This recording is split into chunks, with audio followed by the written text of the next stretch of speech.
Welcome to episode 92 of the Nero Show. In today's episode, the Tour de France hit the mountains. We chat through the insane watts per kilos, some of the doping allegations, and some of the mountain equipment the teams are using. Wigo joins Lance on the move, and Benji's causing a stir on Twitter. Dave Arthur's leveled up his bike reviews, taking a look at the Van Rysel RCR. And no one's surprised that the Coros Dura is delayed, but certain people aren't apologising. All right, let's get into it. Let's start off with some tour chat, I think. I think you've been fake newsing us with this S5 Vingegaard chat because he's back on the R5 on the proper mountain stages, which I don't know why he would if his S5 was, as you say, not a gram above 6.8. So what can we explain why he's back on the Jesse. R5? I got nothing for you. I'm as disappointed as anyone. Look, what did Chris Miller do when it turned out that he had to run some bizarre setup to actually run the one by on a hilly fondo? He went back and rode a two by. I'm already talking in the third person. That's a worry. There was a part of me that was sneaking around looking at it thinking, is this a new R5 potentially in there somewhere? Okay. I mean, structurally, it kind of still looks the same. I mean, he's gone and stuck it up me. I didn't have negative things to say about it. I just said that it was a generation old as far as a climbing bike goes. And so only thing was that he had a Vision. So they were back to their Vision integrated bar and stem on that bike. So he wasn't running the Cervelo setup on it. Only thing I can think there is because it was integrated. I don't think Cervelo offer an integrated bar and stem for the R5. An in-house made one, yeah. Correct. Okay. That was the only thing I could pick out of it that got me going down the route of, is this a new R5 maybe? Couldn't say anything particular in that. But I have a feeling either we've been full of it and he just can't get his S5 down to 6.8, or Cervelo just want them to ride the R5 at least some point in time. So they just picked the hillier stage and they'll run it then, and then the rest of the time he chooses the S5. So maybe it's just a sponsorship related thing. But that was a bit sad. That was a bit sad. I mean, the rest of the Jorgensen's on it too, and he's a bigger, like a taller rider. Was he on the R5? Yeah, he's on it. He was on it too. Yeah. He wasn't on it on the previous hilly stage. He must have just run it for that big one. Yeah.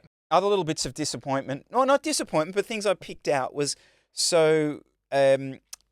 oh God, I should know. Is it Simon Yates or is it Adam Yates? It is the one on the Jayco. Is Simon. Apologies. I really should get to know this. So he's on the TCR. Tick. Well done. Stoked with that. Most of them were on the TCR on that stage. And I noticed Matthews wasn't. But he was running the 50s. So he was running the Cadex Max 50 wheels instead of the 40s, which I thought was slightly surprising given those two, I think we're talking stage 14 and 15, I think I'm right in saying, were the big mountain days that he still went to the 50s. But honestly, the only reason I can think that is to get the bike at the weight limit. Yeah. Because I'm pretty sure the TCR that I'm riding is illegal with the 40s. So, yeah. And he's tiny too. He's probably on a smaller size than you.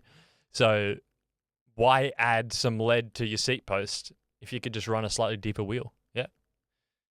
Nicely played. And also, on the other end of the spectrum, you noted that Tobias Johannesson from InnoX is still running that chunked out clunker Dare Aero bike on a climbing stage with 4,000 meters of elevation. And he rode super well. So he was at the front of the race with Carapaz, Ben Healy. Yeah, so he was running the full Dare Aero bike with the big chunky ass handlebar and stem. I mean, it just looked wild, this guy dragging this thing up the hill. But, he was there and thereabouts all the way. So I don't know. It's kind of, we're in this weird phase at the moment. So weird, isn't it? Where you're either fully embracing aero or you're going like, I have to add weight to my bike to try and get it to get the levels. Which then makes you think, is there that much of a difference? Because everyone just seems to run whatever they think is better. The small bits of chats that I get to have it's still all rider decisions most of the time. Very rarely is it no, we have tested this, you must run this particular setup today. Most of the times it's how you're feeling. What's the sensations like? And hence that sort of follows through into what bikes end up getting ridden. What's going on with these climbing performances again? Because there was a lot of stuff floating around on Twitter about the watts per kilo, the climbing times, and trying to explain it. And then, like, it's just so. I mean, like, for those that haven't followed, I'm sure most do know. Like, Pogacar's done on stage 15 and the following stage, like the best watts per kilo climbing performances of all time. But is that surprising? So this is where there's so much, the chat goes so weird, because you've got like guys going, oh, he's faster than Pantani. And I'm like, okay. And then it's like, yeah, but, and then someone else comes back. Yeah, but he's got all the new equipment, and so of course he'd be faster. And then he's like, yeah, but he's 3.5 minutes faster up the whatever the climb was. So there's kind of so many different discussions all happening at once together, which I kind of find annoying. It's like, okay, I mean, I agree. Like, the equipment is faster. Even just the rolling resistance of the tires is less. So they're saving what's in the tire material. The rubber is faster. The tires are wider, so they roll faster. Like, there are, and then people go, oh, but the bikes are the same weight. It's like, oh, fuck, yeah. The bikes are faster. The riders are eating more. They're fueling better in training and racing. They're eating more carbohydrate and sugar. They know how to train better. I mean, heat acclimation is only in sports science has really only come on a lot in the last decade. So, Marco Pantani probably wasn't doing heat acclimation blocks as part of his altitude camp. So there are a whole heap of legitimate increases to the equipment and the training that would make someone faster. And so it would not surprise me that a natural top-level performance now would be faster than a doped guy on 19 mil tubs who had no idea how to get trained for the heat and was having 60 grams of carbs an hour. I get, like, that's right. But that's not really what these kind of analysts, these Twitter analysts are saying, because they're not saying that they're just climbing faster. They're taking all that context that I just discussed into consideration, estimating what the watts per kilos are for these climbing performances. And that's then what raises the eyebrows, because you go, climbing times aside, the watts per kilo is going up. And yeah, the training does influence that. But I would agree with the camp that are sort of going, how are the watts per kilos continually just going up and up and up, and not just up across the board in terms of historically, but within riders, Pogacar would absolutely towel up himself from 2 years ago. Yeah. And that was already a well-trained, rider. So, he may make improvements, but how are you putting another 30 watts on? So there's that sort of discussion, but it gets so messy on Twitter with this. Oh, the bikes are the same weight.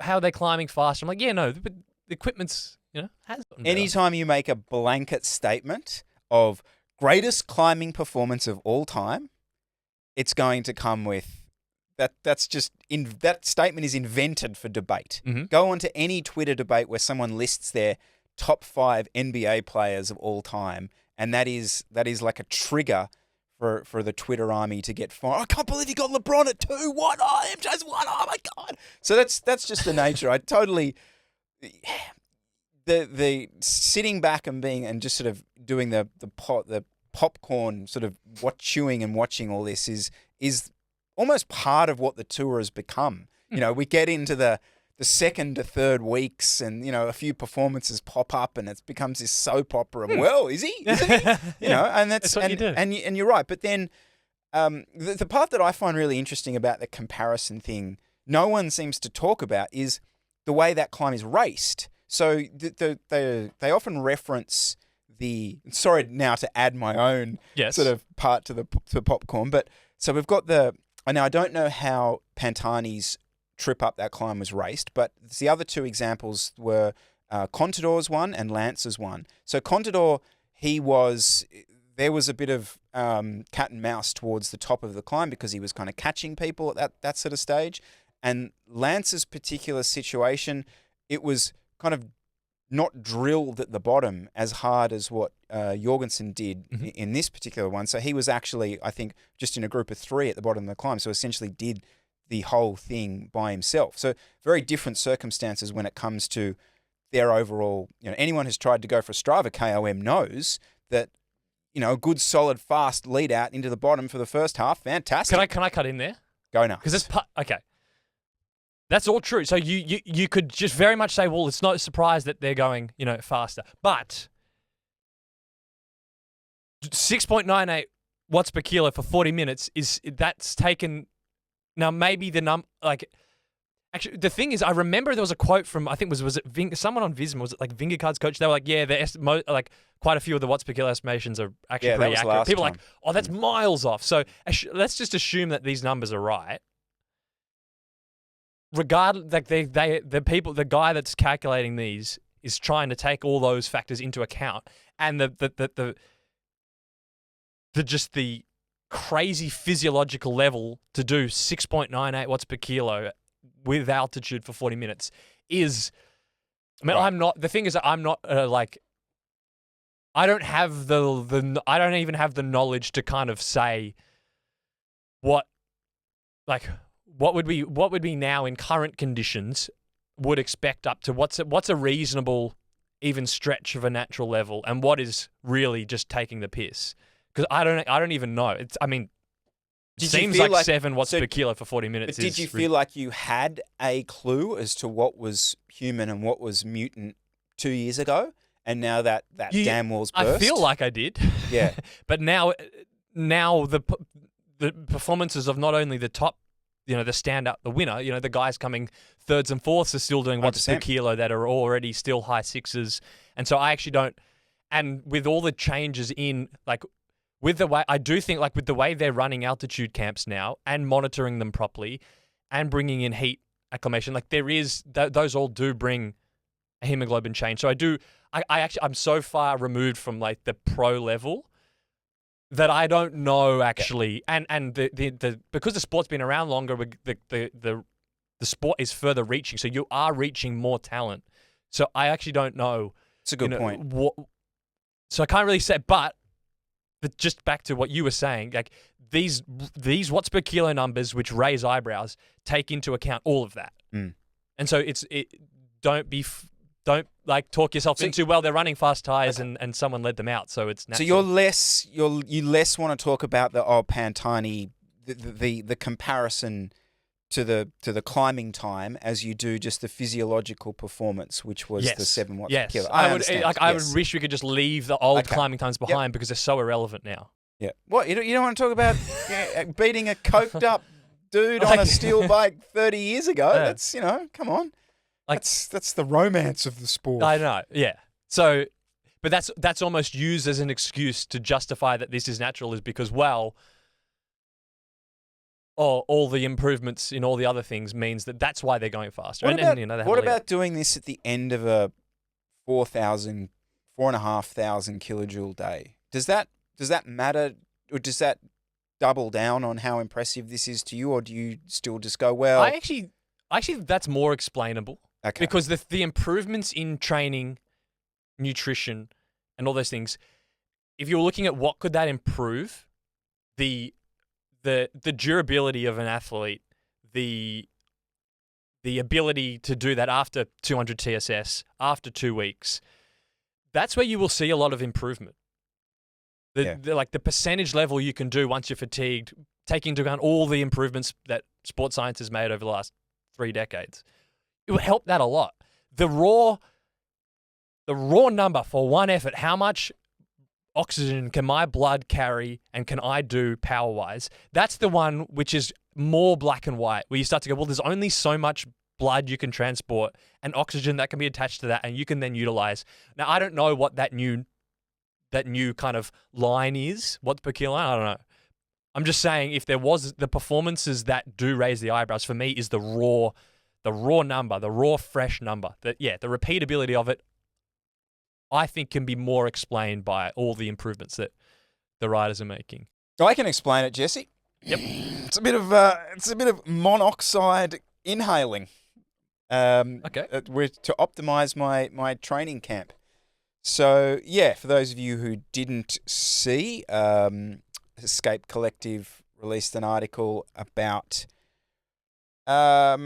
this tour riders inhaling carbon monoxide to optimize altitude training with sort of, I don't want to get too much into this, but just like the imagery around this of the kind of black and white images, and do you remember those?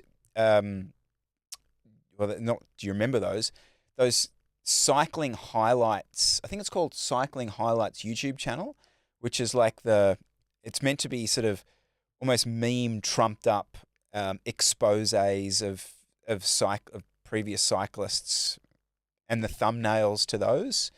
This reminds me a lot of those. I'll flash up what I mean for those of you who don't have a clue what I'm talking about. Have they changed the title of this article? Oh. Hold on, because the new title says exclusive. Tour riders are inhaling carbon monoxide to optimize altitude training. I'm pretty sure that originally said... Oh, it did.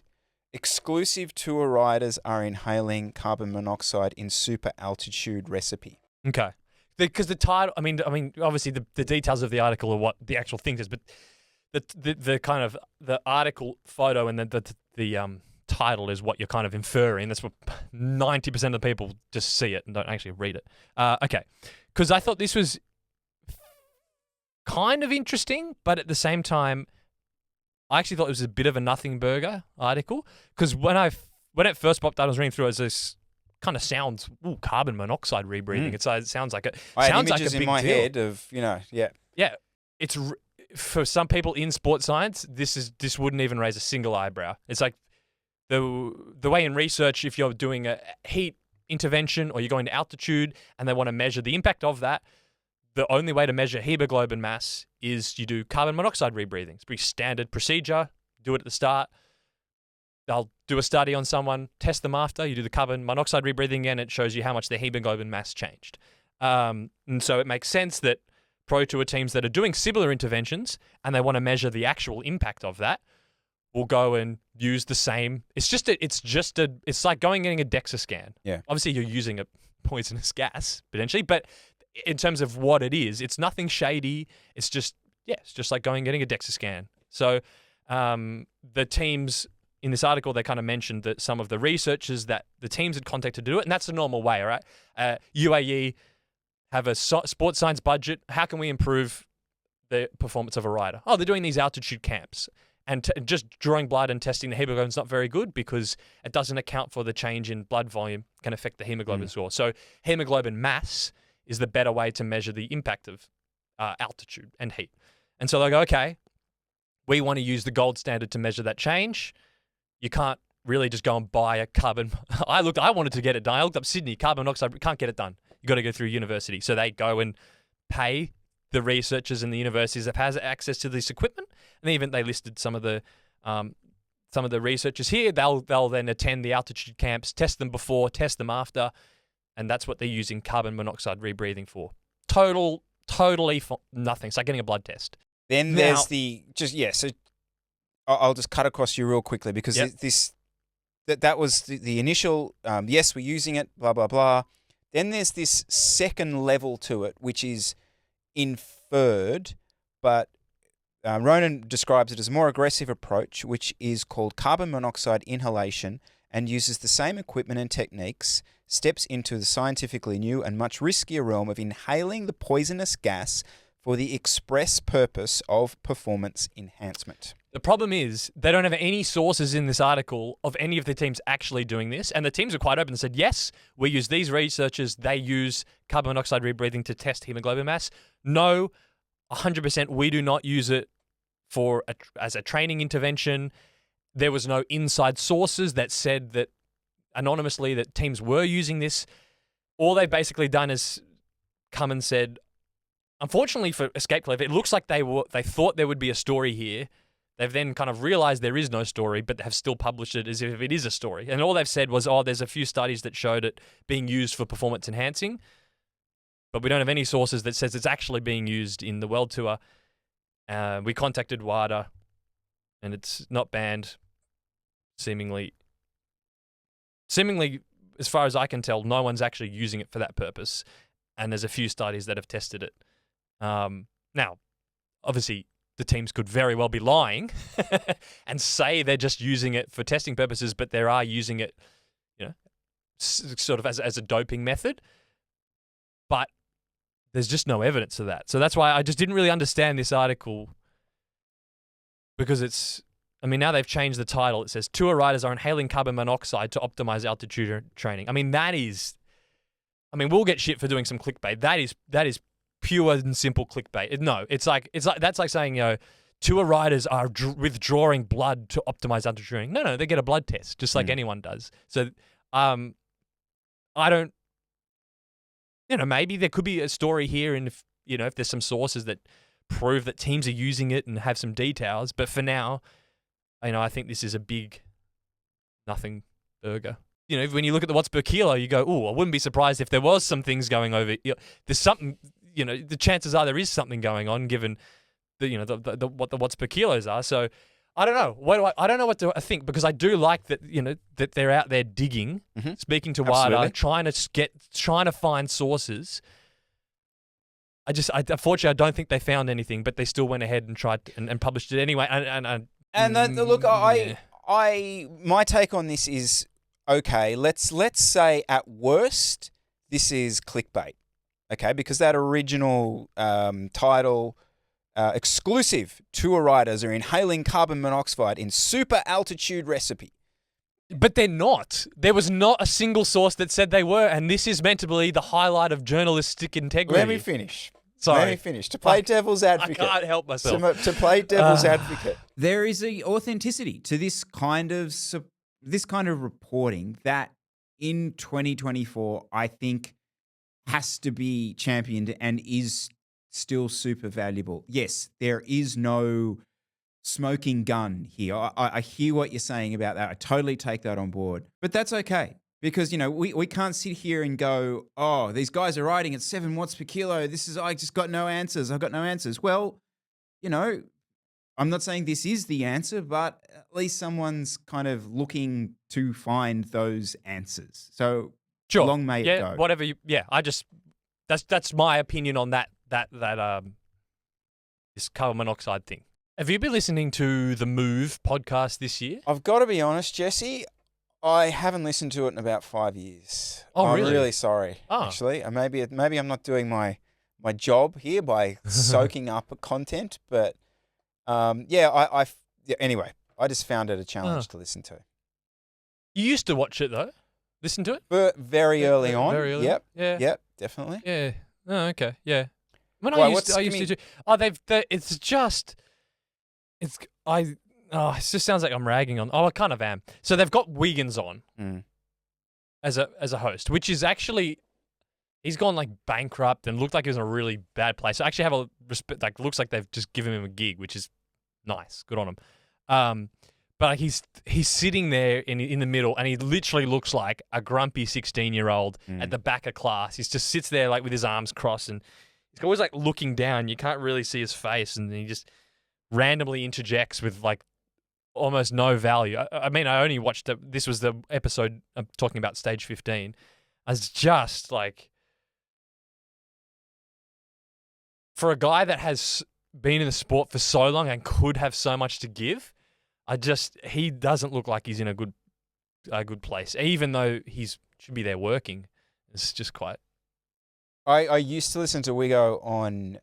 He was on a Eurosport podcast back in the day, and this was you could almost he would drop into these anecdotes of his own time, and any time he did, it was discussed in this real melancholic, like sad tone about what his career was, how much he struggled with every part of cycling, the rivals, the teammates, the coaching, the training. It was all just clearly left in a very, very bad place. And unfortunately, by the sounds of that, things haven't potentially improved very much. But was he adding value? Was he good? I did think he did. Okay. Yeah, like because that's what I remember him being like. Yeah. Because they also used to get him on. He was on the back of the motorbike in the live coverage and was kind of funny. Like would add value. Because I feel like he's not in a good spot because it's it was hard to watch actually. And then you've got George Hincapie, who also seems off. Or maybe it's just that episode. Maybe they'd been drinking the night before, but he's also just like quite biased. So he was saying that a fit Jonas Vingegaard top form would be beating a fit top form Tadej Pogacar. That was after stage 15, which was just odd because after the stage, Vingegaard said he was doing best ever numbers and Pogacar's also doing best ever numbers and clearly is handling the heat better than he has in the past and is just more well-rounded. Like he looks like he's made significant steps forward. So that just looks like straight up bias. And then also being like, oh, Jumbo, they don't have Sepp Kuss there. So, they're a weak, and Wout's a bit off, so they're a weaker team. It's just such a, What's his rationale for being more, why is he, so he's biased towards Visma? Yes. Okay. Because they've got, I don't know why. Because they've got Sepp Kuss on there, or he's just matesy with someone there. Yeah. It was, which I guess they're not analysts. They can sort of say whatever they want, but it's just like this. If you got Wigo sitting there like a 16-year-old, you've got Hincapie banging on about how Vingegaard, if he was in form, which he's in form, would have been beating Pogacar, which I don't know where he's pulled that from. The only person carrying the show is Lance. Lance is still the grown-up in the room. He's still like, he's just very entertaining. He just, between, you had them two, and then I'm just like, can Lance just speak? Like, he just adds so much value to that conversation. Charismatic, 100%. Yeah. I thought when you say he was biased, I thought you were going to say that Hincapie was saying, "Oh, you would have got him, Lance. Don't worry. Back in our day, we would have tailed him up. We would have got they said that. They were like, boys. Lads, your time was like 6 minutes slower." He's like, oh shit. Anyway, so shame about the move. I used to listen to that was. I didn't even really. They were ahead of Lanterne Rouge recap for me back maybe 2-3 years ago. It's always the move. I thought it was awesome. Good segue, because I want to have a little chat about our boy Benji. Did you see this? Benji Narson. Benji has triggered a bit of a Twitter storm himself with a tweet. Sean Kelly criticising the way Visma Lab rode today, trying to make the stage as hard as possible, instead suggesting they should have waited to pace until Plateau de Bille, shows how little he understands about modern cycling tactics. Poof. Yeah, Benji, Benji laying in there. Shots. Fantastic there. All right. Now, your boy, from the move, is he still on there, Johan Brunel? He goes on the backup show. Every now it goes in. So he weighed in with a tweet back to him. So Brunel came back with, "And you're the expert, right? Have some respect, boy." Oh, yes. So and of course that sort of deteriorated very quickly, as you can probably imagine, people taking their sides. I love it. As far as the actual original tweet goes, it's an interesting battle to pick for Benji, isn't it? Sean Kelly, like, is that really the route you want to go? So Sean Kelly is the commentator on Eurosport. Correct. So he's the colour commentator on Eurosport. So he would normally be the person alongside the play-by-play commentator at the back end of the tour. So, there's a lot of how many Paris-Nices have you won, how many Vueltas have you won in the sort of comments underneath, but I don't know. Any particular take on that? No? No, I mean that's what Twitter's for. Is if you want to, Benji's got a like if you want to have opinions and you got to stick them out there, and if you're gonna, I mean, it's a very Benji's original tweet that's quite strongly worded. So, if someone has a swing back, that's you playing the game. That's what you got to cop. The only thing as well, what are the Lantern Rouge boys on Twitter? So, you had Patrick said something like, saw there was a clip of it that Vingegaard's going to win the stage by 3 minutes or something like that, and then Vingegaard wasn't doing that well, and then there was the stage where it looked like Pogačar bonked a bit, and then Vingegaard caught him and out sprinted him, which was a cracking stage, amazing performance, and then Patrick that night after the stage does this tweet saying "tranquilo," and then this dude like winking. As in, like, we've got it under control, boys. Like, he's going to come good. Well, he did come good.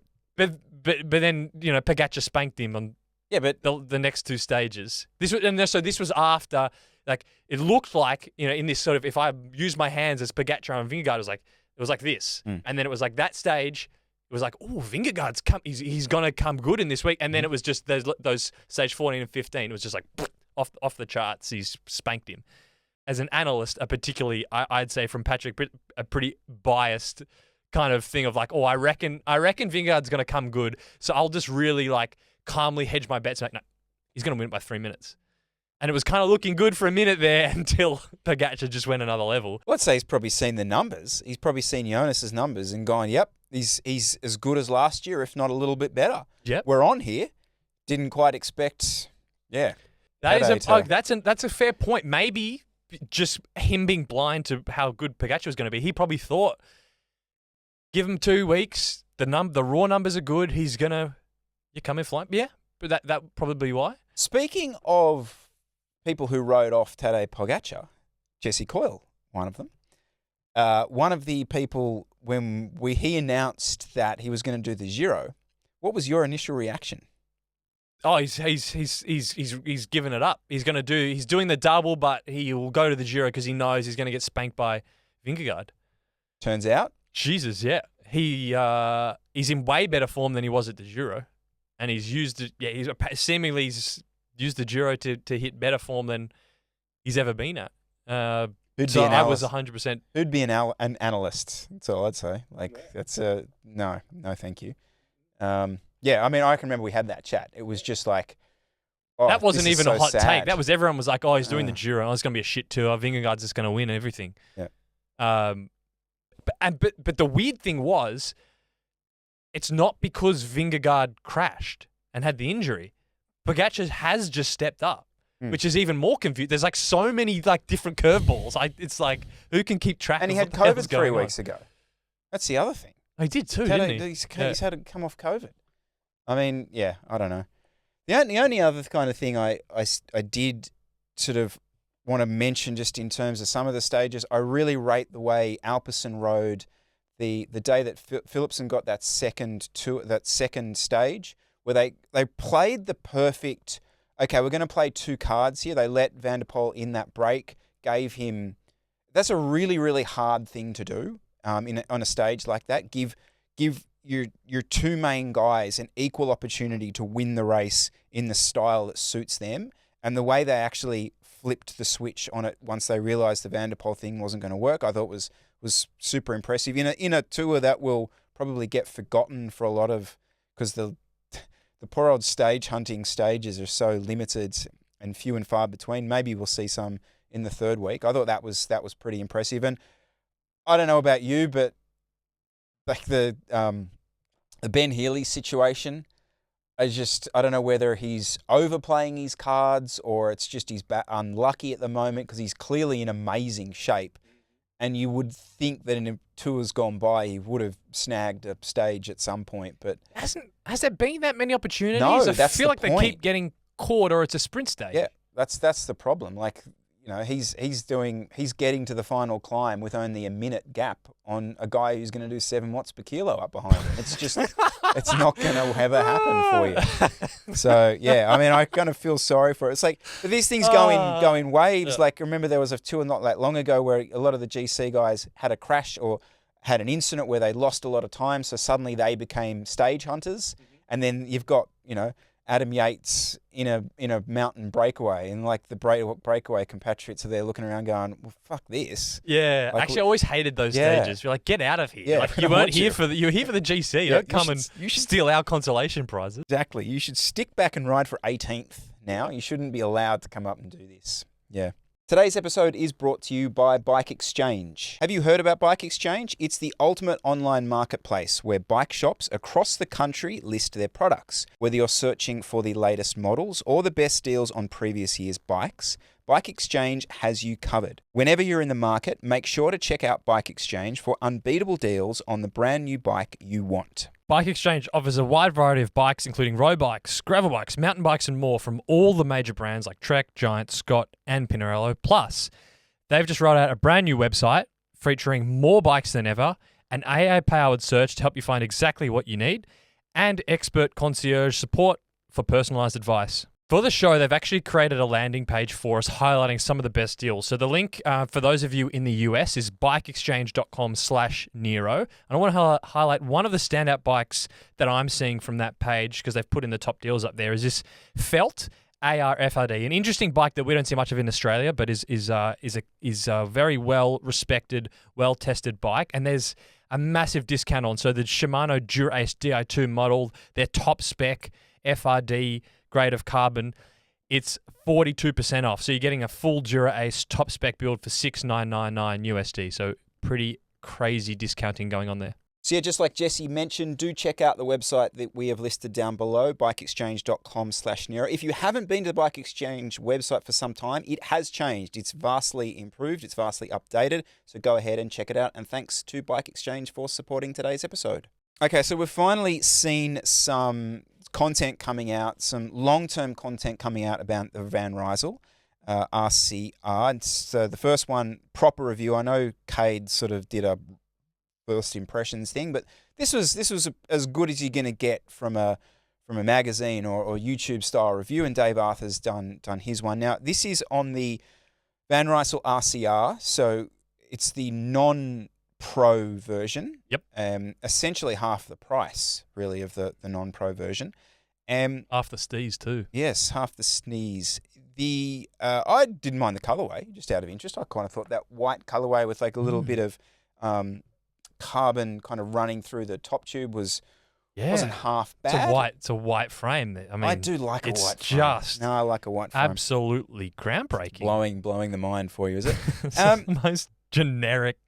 It is a little bit. So, this, any takeaways from it yourself? Or? Do you want to go into, I've got like my usual just sort of shouting at the cloud stuff, but do you have specifics about the Van Rysel that you wanted to chat through first before I start to just waft away? I'm not going to go into the specs of it. Right. Okay. The overarching theme of Dave Arthur's review was very much, hey, this is a race bike for going fast, if that's your thing. This is not a comfortable race bike. I think he used phrases like it's got a lack of composure, a lack of comfort, lack of compliance, and it felt to him like an older generation of aero bike when it comes to those things. And I know exactly what he means. Okay. When I say that, I mean, I haven't ridden the bike, but I know exactly what he's referring to when he's referring to a previous iteration of aero bikes. Okay. Okay. Two other things just on the review. No. I don't know if I should have asked him this in person, but he's running a control wheel set when he tests bikes now. So he's running his NV 4.5s with Conti 5000s. Good. On every, I think that's fantastic. Yeah. Super step. And he referenced how the bike felt with that particular setup as opposed to just what the package was that came, because that's always been one of my gripes with these videos is they'll kind of pick apart the tires on the bike. And you're like, we don't give a fuck. We will change that anyway. We're spending $5,000 on this. Like, so that was a cool step forward. And the other thing, Dave Arthur's quoting Tool Magazine now in his reviews. Good. Now, I'm claiming that we did this. All right? So forced his hand. I went back and I had a little look. Yep. When did this start happening? Well, I went back to, SL7 reviews, Cannondale Super 6s, no mention. The first time I could find, I didn't go through every Dave Arthur review, but the first time I found a mention of a Tool Magazine number was his SL8 review. So that was actually earlier on it was late last year. We'd been banging on about it. We just had our interview with Robert. Mm-hmm. I'm going to say that we've infiltrated Dave's theory, and I do think it's a really relevant thing to bring up. So he actually did it well because he didn't just quote the number. Correct. He also pointed out the fact that the bike that Van Rysel sent to Tour Magazine to test had 35mm wide bars and was the Pro version. The DT Swiss wheels, which are different. So he did actually do some due diligence and just, this is what it tests. So it doesn't matter how much I say it holds its speed. This is what the numbers are. And keep in mind that it was tested like that in a different configuration. That's all I've got. I mean, yeah. Okay. I just don't quite understand this bike. Okay. And there's so many conflicting things here. So how is this bike for speed? Quotes the Tour Magazine numbers. Good. Gives the context of that. Good. The gearing of the bike. It comes with really, easy, the SRAM rival gearing with the smaller gears, trim. Really, right. Really approachable gears, which is good because he's essentially saying this gearing is good because you're kind of chubby and slow. So this is really good gearing for you. But feel really good. This bike, Tour Magazine tests at 45 kilometers an hour that it's, I'm like, okay. And then moving on. So then the compliance of it. So it's a really fast package which is good because you're really slow and need really easy gearing, which is good.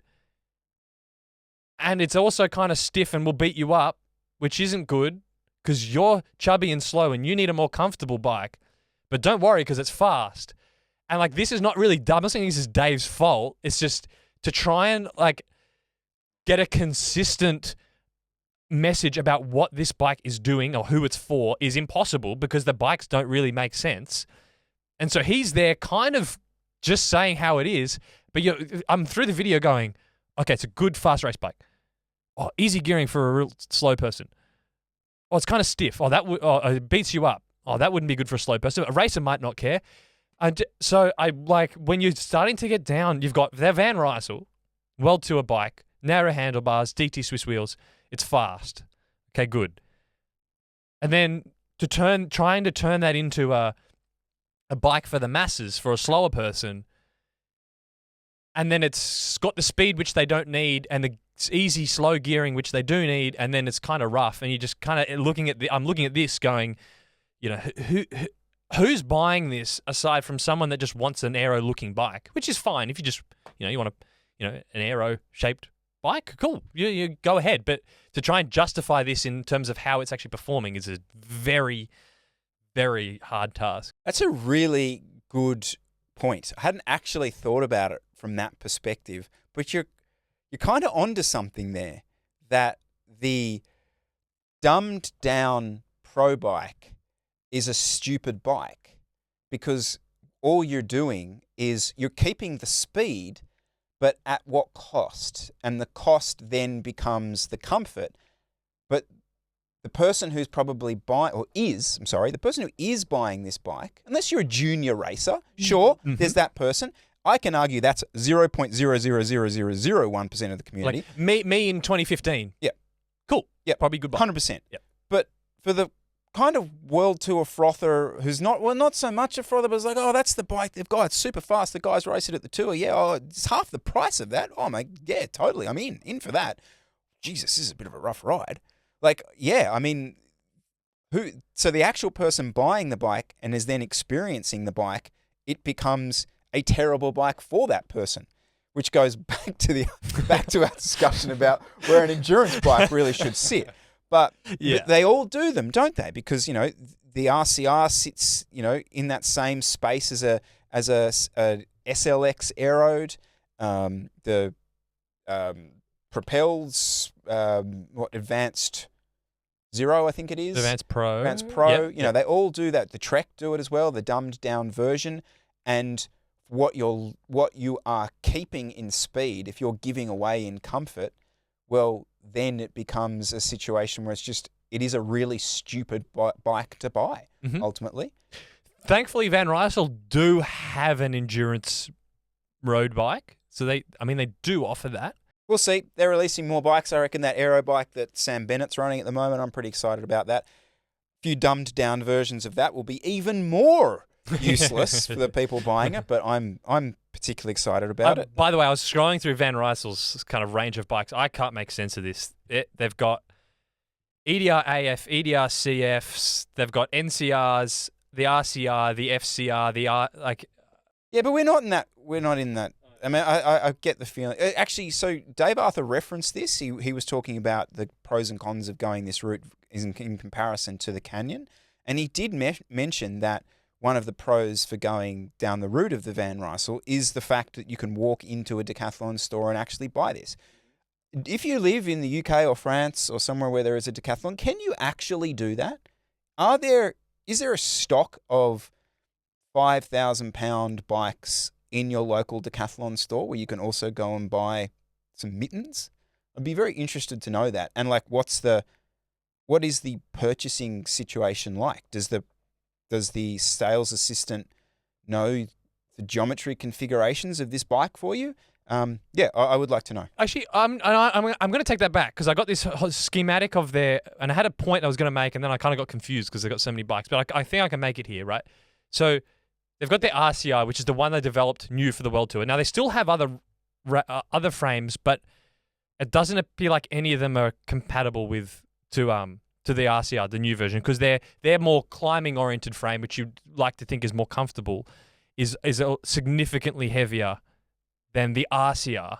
So and it's been around longer. So and it only comes up to a SRAM rival in 105. It's 9 kilos. So in terms of good road bike, mid tier and above, the RCR is the only really bike they're offering. If you're looking at the Van Rysel range, their new bike, which we saw a prototype spot at the tour, is their full-on chunked out aero bike, which I think is good because I want to see that continue to develop. But they're, unfortunately, for the person that wants to be riding a Van Rysel because they like the Decathlon team, but they don't want some beat-you-up aero bike, there isn't really an option here because they don't have a lighter, more comfortable, well-rounded option, which is a bit of a shame for that. Yet. Yes.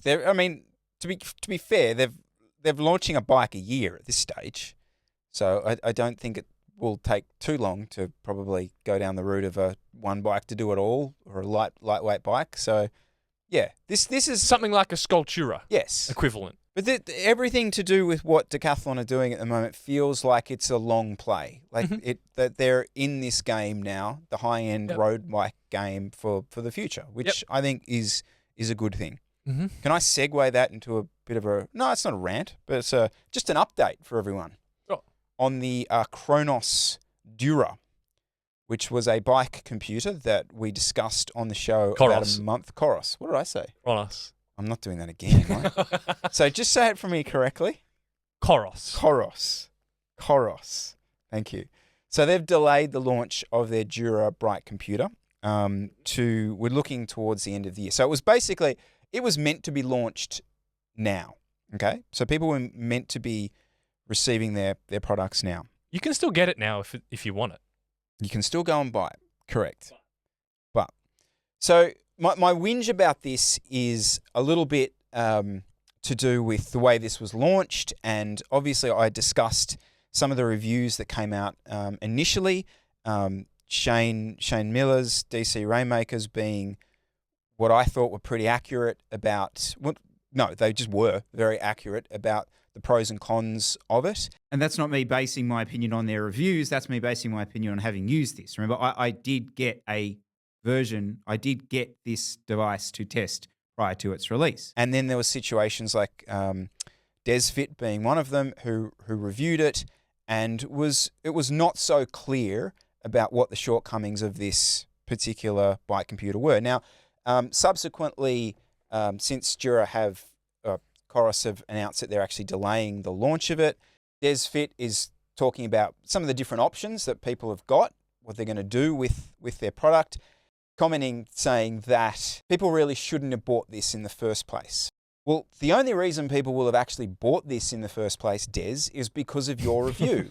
Now, I went back and watched this review, and for the first 7 minutes, a review, I don't know how many equipment reviews you've watched, Jesse, but for the first 7 minutes of the review, there is no mention of any negative aspect of this particular computer. He then gets onto the navigation aspect, which is the biggest downside, the biggest fail of this computer so far, just rerouting you and directing you to all different locations. He actually talks about navigation and never once mentions the fact that these rerouting things are going on and sending you down wrong turns and other situations.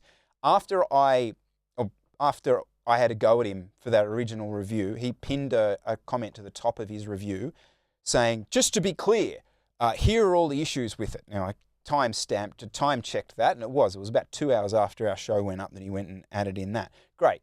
The video's still up there, and this guy's got a lot of subscribers, and for the first half of that review, you're still dealing with, geez, the battery life's great and the mount won't break. So he still hasn't. What do I want from this guy? I just really want him to apologize for that review. It's not accurate. And ultimately what's actually happened here is people have gone out because they've actually sold these computers. People have gone out and bought them because this guy's got a long-standing history on YouTube of doing technology reviews. And now they have devices that essentially don't work, and they don't have an end date for when they do work. They were meant to be fixed now. This is when the public firmware was meant to go live. The current firmware that's on there is still a dud. It's still sending you right when it should send you left. DC Rainmaker also mentioned that the power data has these sticky watts Lags. where it doesn't. I told you that. It doesn't. Conform properly in the file. So if you train with a power meter, or even you have a power meter, you can't really use this because it doesn't show the power data properly. Like that is. And he has a podcast with DC Rainmaker, and he tried to make out that people on YouTube were misrepresenting him. The only thing that's being misrepresented is how actually that bloody computer works. You misrepresented it. Just come out and say that your review was crap, you apologize, and we'll move on. Like, that's all we need to do, because I'm not going to say it again, but if tech reviews, I got shit for saying a tech review is simple. It either works or it doesn't work. But in this case, it is actually that simple. So just tell for people not to buy it. You won't piss off Coros. Like, they'll be fine. Actually, to be fair to Coros, if you've purchased the device based on some fake review or dishonest, not properly, not accurate, review, they've given an option which is, we'll send it to you with an extended warranty. You can wait. I think you can wait until September, and then they'll send you it, or they'll just refund it. Like, that's pretty. That's pretty fair. Like, they've gotten their money off you. They're gone. It's not ready when we said it was ready. If you want your money back, you can take it back and go buy a Garmin. Like, that's pretty good from Coros. I will say that you have the option to get out of this. Just, no, I take it back. Like, fair play to Coros, I think. Yeah, I completely agree. Which just makes it's like Coros have almost apologized. Des, you just go do the same thing. Come on, we'll move on. Yeah, I don't know. I just felt like that one still sits really irksome with me, because I just genuinely didn't think people had gone out and bought this until I realized they've actually sold a lot of these things. So yeah, it's time to move on. 50-Minute Club gets a special deep Reddit thread. Oh, crawl. this has been sitting at the bottom of our notes for quite a long time, and Oh, we can yeah, chat okay. through it. Yeah, let's go through it. So you've been sniffing around Reddit threads. What do you got for me? Well, this was just an interesting one. I wanted to get your thoughts on it because it was this person that's talking about, what's the best fitness level to be at. And so they've said, achieving an FTP higher than 4 watts per kilo, was it worth it? Besides the obvious performance improvement, did you notice any other changes in regards to mental health, physical health, or other? Was it worth the long hours? It's obviously nice to be one of the fastest guys in the group, but I am really undecided if the benefits outweigh the long, boring indoor sessions in the upcoming winter. Excited about your opinions and experiences. Yeah, it was worth it. Fucking ripping it, dishing it out to the boys For every your long every indoor weekend. winters you do, Chris? Oh yes, I love those long indoor winters. Yeah, I mean, what do you want me to? I mean, What are your watts? What's your watts per kilo? What are you sitting at? What's the fittest you've been? I'm probably doing the most watts that I've done in my entire life. Yep. But I'm about 6 kilos heavier than I used to be. Okay. So, yeah, times are good. In fact, it's to be honest. Yeah. So that was actually my goal. So probably 18 months, 2 years ago, I decided I didn't want to worry about weight ever again, and I've essentially not weighed myself since. I go to the gym twice a week. I eat basically what I want. I don't drink, but that's a different thing. And yeah, my watts have increased probably. So I can do about 360 for 20 minutes nowadays. My highest back in the day was about 355. So watts have increased. Makes me feel happy actually. Mm-hmm. And the weight your thing watts, doesn't so bother your me. watts per kilo have gone down.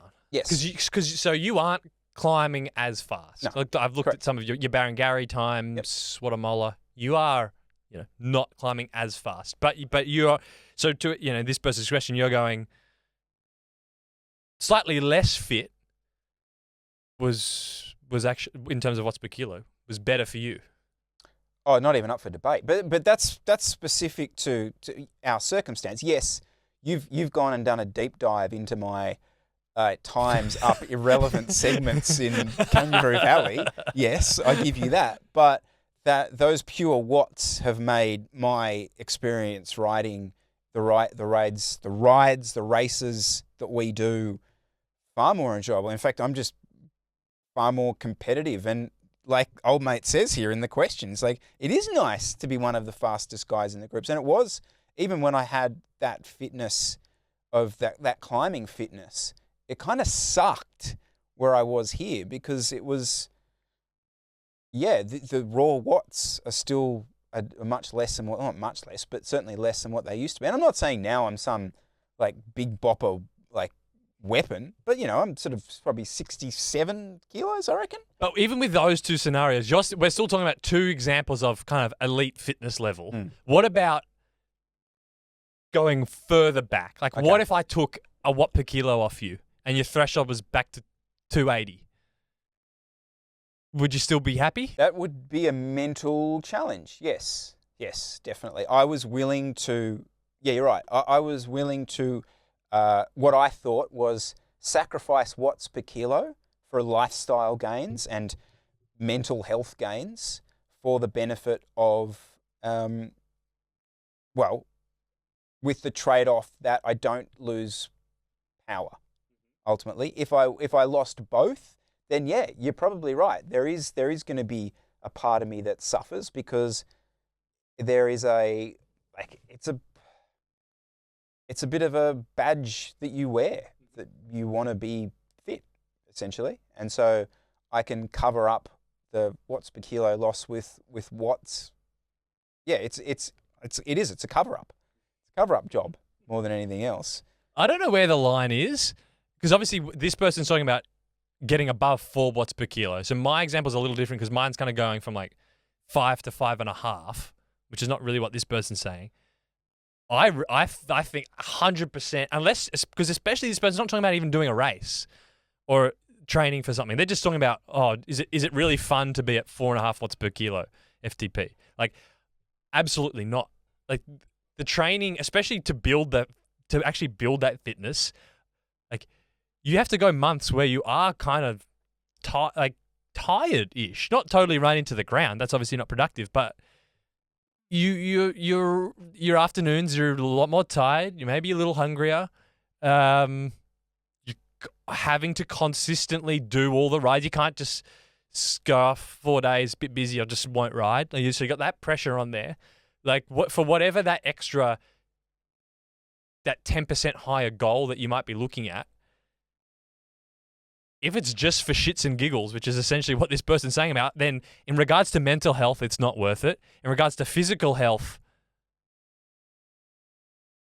unless you're already sort of overweight, and then that watts per kilo goal is getting you from overweight to healthy weight, potentially. But I can't see how going from an FTP of 4 watts per kilo to 4.5 watts per kilo is making you physically healthier or having more energy. If anything, the training to get you there is going to give you less energy.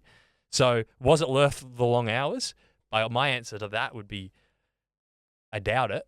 Now, is it something fun and really rewarding to do if you have a race goal or for some reason you got a hill climb time trial or just something that you find really rewarding to train for? I'll contradict myself and go 100%. It can be a really fun thing to commit to. But if it's just for mental, physical health and just to see a kind of high number, like who's going to spend all winter training 16 hours a week just to hit an arbitrary target? I've never really understood that either. The chasing a numbers goal for the sake of a numbers goal. It was a bit like chasing a weight goal for the sake of chasing a weight goal. It never really made sense to me. I've spoken about cycling, riding in the past, it being a meditation-y type thing, and it is for me. It very much is. But be under no illusion, my joy and experience riding a bike is wrapped up in a competitive sport aspect. It always, hopefully, always will be. And so everything that I do, even though those rides are meditative and very relaxing for me in many ways, and a great way for me to express that, it's still wrapped up in me wanting to win bike races or be competitive in a bike race, not to see a number on a screen. That doesn't really do it for me. And so to flick that then into this question and say, would achieving a watts per kilo of an FTP higher than 4 watts per kilo just for the sake of that affect your mental health? I totally agree. I think that would affect you. And you're right, like the tiredness, just that when you really up, I even found it when I upped my training I now know like the kind of hours I can do to live a normal life, relatively normal life, is that kind of 12 hours. If I creep that up to 16, 17, 18, I really notice that it's not sustainable and it's not worth being there. I don't want to be there. And I come back down very quickly. And you learn to sort of work that out. Yeah. There was that. I mean, I feel a similar thing. There's an interesting comment here that someone replied, which I'm also going to agree with. It's kind of the other side of the spectrum too, is that this person says, it also seems to have permanently raised the plateau I level out at when I'm not doing structured training. That's probably a function of the high volume of training for a long time during that period. So that's an interesting, I would have to agree with that too. And that's it. Once you get through that training, the benefit is that it does linger with you long term if you keep riding. And that, your plateau, lack of fitness drop is just at a higher level. So I think going through that sort of training process to get up to whatever that watts per kilo target is I think can be worth it. But it's got to be done for the right reason. I just don't know many riders who doing it just for a watt per kilo number works long term. I mean, for like 2 or 3 months it's good, but are they still doing that 6 months later or the next season? I honestly can't think of no one that I have worked with or that even like chat to. I can't think of anyone that long term that works of just number chasing. So, and if you're at that fitness level, go Go do something. Do a Grand Something Fondo. with it. Get stuck in. There's so much more than just chasing fitness. Socially, it can be a challenge as well, because if your group of mates, they're 3.5 to 3 watts per kilo, and all of a sudden you're a 4 watts per kilo guy, like that challenges the dynamic of the guys you ride with. Like maybe you decide, I'm not sticking around with Coil anymore. Waiting for him at the top of every hill. I'm not interested in that. Or flip side, maybe the guys that you ride with are at a bit of a higher level. So potentially the weekend becomes, you've got to get to 4 watts per kilo to actually hang on to the group ride. So I kind of feel like that's almost more sustainable, that it's the guys above that you're trying to reach. Maybe? No, maybe not actually, because then that becomes toxic, that you're trying to hang into that sort of stage. You see a bit of that. It's more of a tangible goal than just a number. It's like, I ride with my mates 4 times a week. I don't want to be swinging off the back every time. Like, that's legit. I can see that. I would. I don't ride with people. What watts per kilo would you be happy with going forward then? I'm happy where I'm at now. Okay. So my best watts per kilo for hour power was 5.5. Like I'm like a D grade now, and like I was pretty good. That sounds so shit now. 5.5 at the new standard. I'm not even like, I could barely get on a Conti team at this stage. Were you even sucking carbon monoxide or what? You weren't even trying. What am I now? Let's say give me a few weeks. Let's say I'm at 365 and I'm like 83 kilos. 4.4. But I always kind of felt your strength wasn't watts per kilo, it was raw power. Yeah, like it's a bit different. At the hour power that you're talking about, what sort of power are you doing for that hour? Yeah, 365 is about, I'm happy with my fitness right now. Yeah. I mean, I'm going to get more because I want to race well because I have an event I'm doing Amy's Grand Fondo, but I'd be quite happy to do, float around at this. At what point, at what fitness, what threshold level do you go that's not acceptable?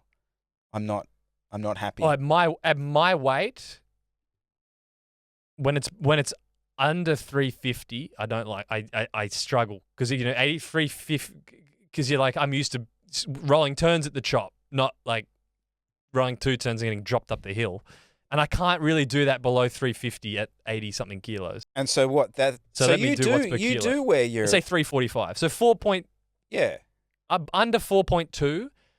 So you do wear that for if you went under 4 watts per kilo, that's a badge of honor that you wear above that. Oh, so what would that be? I think I've been there because that was when I got back from Europe. I was under 4, yeah, and I was riding with you, and I was like, it was shit. It was so right next to you. No, not like I was. It was not fun. I was a sweaty hog. Like, it sucks. But that's because I ride with fast people. Obviously, that's relative to where you live and what groups you're in. Like, and I can't suddenly just go, I'm going to go race B grade now. Like, no, I still got to go and race. If I'm racing, I got to go race A grade. I'm expected to, like, I'm just what I'm used to. So yeah, for me, sub 4, that's not fun anymore. I love how you went from being like the most unfit that you've ever been in your life was the trigger for you to become the fittest that you've ever been. You ever thought about that? That's kind of funny. Yeah, I never thought about it like that. It was just the curve was just incredible. Mm-hmm. Yeah. That's. Yeah. Yep. That's my number. But I mean, that's the thing with the watts per kilo. That's a toxic one because you can chase your hour power in watts per kilo just by losing weight, even if the raw power doesn't move. And that's like the example with you. Even when I originally put some notes in here, even comparing at Ken Dinerville, where I finished 1 spot ahead of you, your watts per kilo for the race was 4.5. I did 4.25. That was normalized for the 2 hours and whatever it was. So your watts per kilo was higher, but I was like just as in the race as you were. So it's kind of you skipped a few turns